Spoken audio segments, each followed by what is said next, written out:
Bonjour et bienvenue dans cet essai un peu particulier aujourd'hui puisque nous accueillons Marc, bonjour. Bonjour. Marc, propriétaire de 205 GTI qui va prendre le volant de la nouvelle 208 GTI.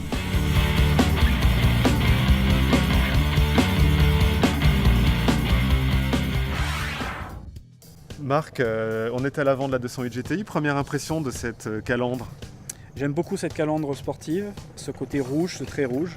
Et j'avoue que j'aime beaucoup aussi la couleur, c'est un bleu magnifique. Alors, effectivement, les extensions d'ailes sont pour moi un rappel clair aux extensions d'ailes de la 205 GTI. Donc forcément, en tant que passionné de 205 GTI, ça j'adore. Le côté rétroviseur chromé permet d'apporter une touche de sportivité. Et le petit clin d'œil là-bas? Le clin d'œil, alors là ça c'est magnifique. Le monogramme GTI. Le monogramme GTI, ils ont gardé la touche de rouge, donc ça c'était pour moi très important.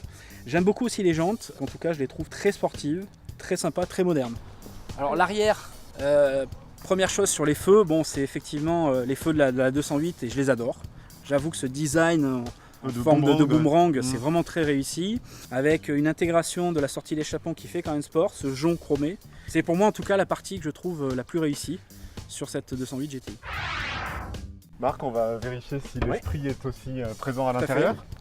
J'adore ces touches de rouge, c'est très original, des sièges baquets qui ont l'air en tout cas bien sportifs comme je les aime. Et effectivement, on se sent de suite dans une voiture sportive, une finition assez bluffante, j'avoue. Ce qui me plaît, c'est ce côté sportif, sans que ça soit non plus excessif. Ouais.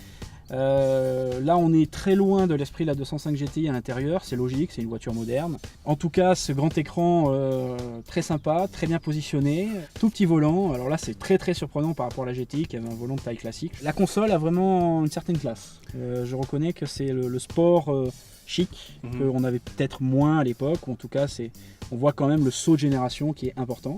Marc, je crois qu'il ne nous reste plus qu'une chose à faire. Allez, ça y est. Allez. Parfait. Marc, est-ce que vous retrouvez les sensations au niveau du moteur, les sensations de votre 205? Alors au niveau moteur, non, j'avoue que c'est un moteur avec un comportement très différent de la 205 GTI. On sent qu'il y a de la puissance, il y a énormément de couple qui permet de rester par exemple en 3e ou en 4e au lieu de rétrograder. Mais j'avoue qu'il manque un petit côté vraiment agressif, un côté sportif. Alors, au niveau du bruit, c'est un petit peu la même chose, c'est un moteur moderne et qui manque de son.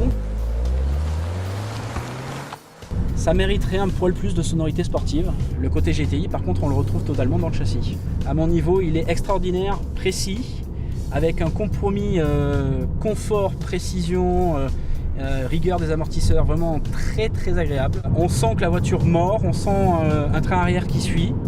Peut-être moins joueur sur la 205 GTI, plus sécurisant. Si vous deviez choisir entre votre 205 et la 208, Marc? C'est pas dur, je garde les deux.